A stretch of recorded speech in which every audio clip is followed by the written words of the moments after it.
Welcome back into the Sports Source. This segment of our program brought to you by our old good friends at Madisonville Marine. Well, the friends aren't old. Their business is old, though. It's been around for nearly 40 years, which says a lot about the business. And they're bringing their business to Knoxville, coming March 5th through the 8th. The Knoxville Convention Center, it's going to be the boat show. Madisonville Marine will be there with 30 boats at the Knoxville Convention Center. All kinds of displays there for you to see. Great prices and factory rebates going on already, though. You can get deals at Madisonville Marine right now before the boat show. Get boat show pricing at Madisonville Marine right now. Get down there and see them on Highway 411 North in Madisonville. I think the roads are finally clear, and you could probably get down there and check them out. All right, I want to welcome in the next two members of our panel.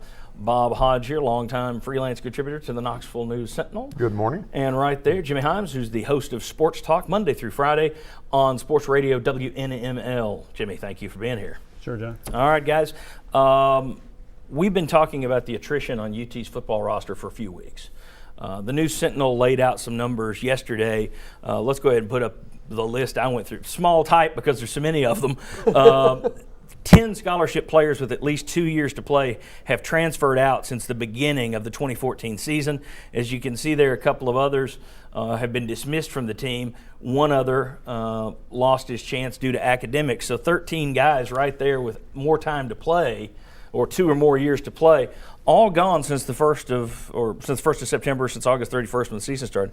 Butch Jones says that is just a byproduct of large signing classes. Now, there are some people out there saying, no, we've heard that these coaches are mean to the players. There's all kinds of rumors. Is this just a byproduct of large signing classes, guys? I'm going to go with no. I don't think it. No. My answer is wrong. I'm going to go with yes. You're going to go with yes. It is a byproduct of large signing classes. And I'm going to go no, it's not a huge problem. And I always come down to one thing. You and I have talked about it. See who these players sign with after they leave Tennessee. If these guys go on and they sign with Oklahoma or Alabama or Texas, whoever, okay, maybe you do have a problem.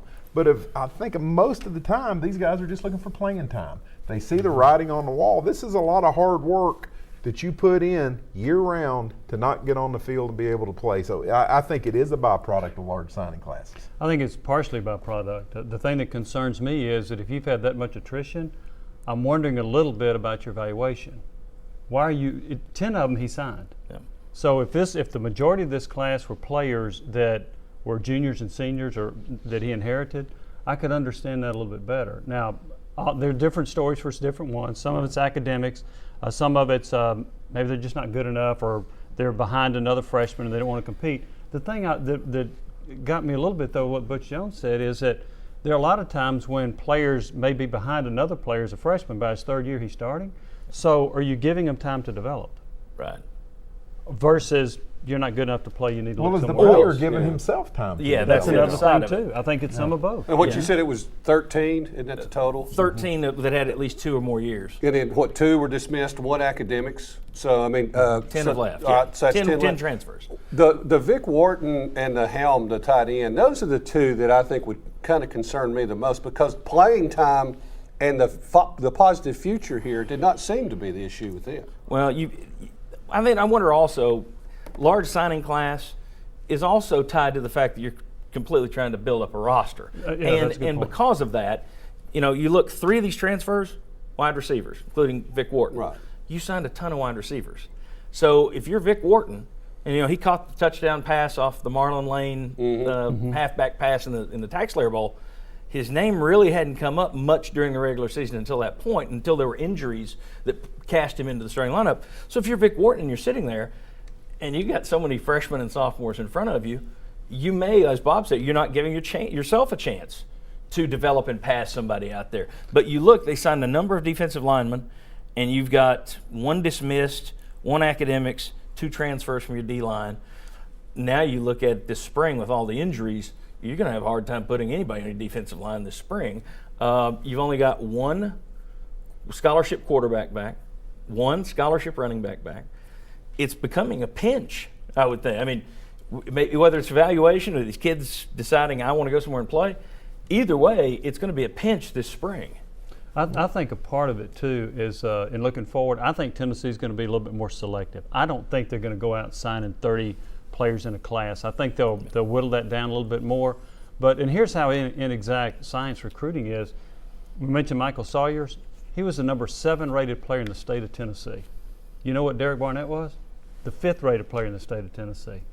Look at the difference in what they did as a freshman. One can't get on the field, gets kicked off the team. Another one leads the SEC in sacks. So it's very difficult a lot of times to evaluate players. Final quick word from Chuck and Bob.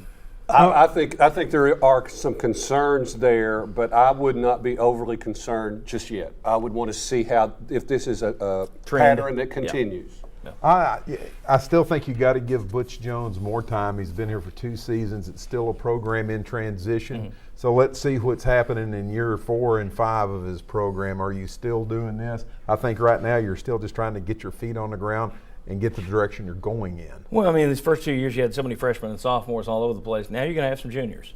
So this, as you say, this should, in theory, start to slow down a little bit because now you've got a foundation.